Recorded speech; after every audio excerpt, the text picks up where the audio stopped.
বন্ধুরা, আজকের আমাদের লাঞ্চ, আজকেও আমাদের মেয়ে ছাড়াই লাঞ্চ কমপ্লিট করতে হবে। মেয়েটা নেই, মনটা খারাপ।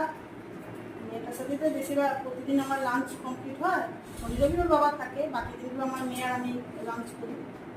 খারাপ লাগছে, যাই হোক পড়াশোনার জন্য তো সব কিছু করতেই হবে। ও এখন মাসুমির বাড়িতে, যেহেতু এখন এক্সাম চলছে। তাহলে আমি শেয়ার করি আপনাদের সাথে।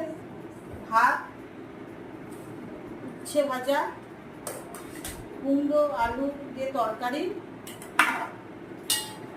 আজকে মাছের ঝোলে ঢেঁড়স আছে, ক্যাপসিকাম আছে, পটল আছে, ঝিঙে আছে, এসব দিয়ে মাছের ঝোল, সব সবজি দিয়ে মাছের ঝোল। আর তার সাথে আছে টক দই, এই যে টক দই, আমের চাটনি,